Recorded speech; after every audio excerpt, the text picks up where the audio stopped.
Hey guys, Cheapario here, and today we're doing an unboxing of the Trini Mighty Morphin Yellow Ranger as part of the Power Rangers Lightning Collection from Hasbro. So this figure has been out for a number of years now. Every once in a while you'll get lucky and it'll pop up on Amazon, but more often than not, typically out of stock, and you can find it on more collector sites like Entertainment Earth. This figure, I believe I purchased from Amazon, but again, every now and then it'll come in out of stock. They are going to be doing a remastered collection that starts around the time that they're going to be doing the Netflix Mighty Morphin Power Rangers 30th Anniversary Special. Hasbro will be doing these remastered figures with kind of different colors, different molds, different head molds especially for these Mighty Morphin Power Ranger figures that they haven't necessarily released or distributed in a number of years now. So for those that missed out on this figure, look forward to the remastered figures being released in probably the April timeframe. They look great. I probably will buy a few of them, especially for the new head molds. I believe Trini's got like ponytails in that new version, whereas here she just has her hair down. So let's get this box open, but before we do, just wanted to show you with these figures, when these came out, again, the prices are steadily increasing, but these figures could be found from $20 to $25 in their initial release here in the US. These Lightning collections, at this time, they were still doing the kind of the see-through plastic so that you could see the figure inside. I know that with a lot of the Hasbro figures now, it's going to be the more environmental boxing where you don't see the figure, it doesn't have the plastic inside. So with these original releases, this is how the designs were on the Lightning collection. They still do some of these in terms of the newer Lightning collection figures. They still do these box designs. There's the action pose of Trini, the Yellow Ranger, and again the silhouette of the character, the kind of the main visor.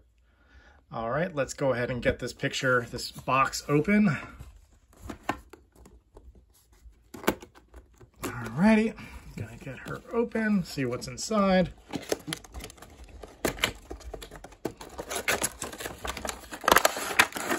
All right. Now, with the inside of it, it's got these backgrounds with the Power Rangers lightning bolt. Some of her accessories already kind of came out of the plastic. There's the switching of the available hands that you can. Oh, dropped it. Her available hands right there. This is more of an open hand. I think that her hands that come on the figure itself are closed fists. There we go. It's a good looking figure. I do like it. All right. In terms of the head mold, I think this is a really good depiction of Trini. Let's see if we can get a closer look at her head. There we go. That is a great head mold, great depiction of the actress. Sadly, I believe she passed away in the early 2000s. But in terms of the new Power Ranger special on Netflix, it's pretty much dedicated to the actress and the character of Trini. This Once and Always special on Netflix coming this April 2023 will be about her daughter, Min, kind of being a part of the Power Rangers and teaming up with the legacy Power Rangers, Billy, Zach, Rocky, Aisha, just a number of the legacy characters from the Mighty Morphin Power Rangers, and kind of continuing on the legacy of Trini. So let's go back and take a look at the figure itself and some of the accessories. As you can see there is a power blaster, there is the power daggers, and these daggers, let's see if they do it just like the show. She used to be able to connect these daggers. Oops, knocked her down. We used to be able to, see the daggers are already kind of bending inside of the packaging. I don't think you can do it here. Yeah, there's no way to connect it, but she used to be able to connect them and she'd be like, Power Lance. And it'd be like this lance that she could fight against the evil monsters. Let's get this upright. And she's got some, in terms of the Lightning collection, they come with like these little bolts of lightning, or these blasts, to give more of an action type of style to the figures themselves. As you can see, kind of barely focus on the accessory right there, there's a little insertion that you can put that into the dagger so that, let's see if we can do it right here.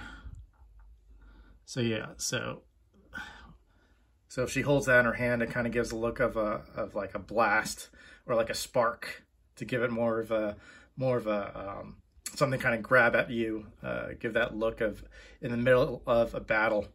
Unfortunately, again, not looking great because this thing was bent straight out of the packaging. Probably straighten it just by kind of twisting it. But anyway, let's take a better look at the figure itself. Again, the figure looks great. A lot of these Lightning Collection figures have great posability with the hands, the forearms, 360 movement of the arms themselves. Actually, that's probably not 360. It just goes that far up because of the shoulders. Her legs can twist this way, 360 degrees, different types of posability. There's posability on the feet as well. They can go up and down depending on the elevation. So the figure looks great. Let's take a look at the back. Again, great design in terms of seeing the folds in the costume. She's got her power blaster. We're going to put the power blaster inside of her belt.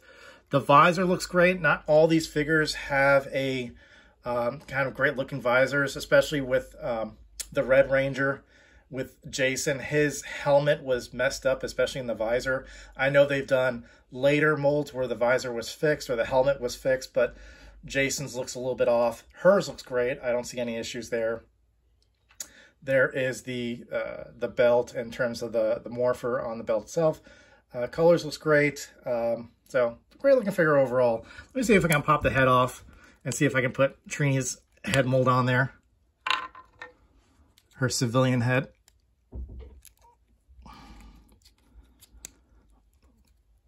I always kind of have trouble with these. It's not working for me right now. Okay, it popped on. No, it didn't. There must be a trick. There we go. All right, let's get this back in focus.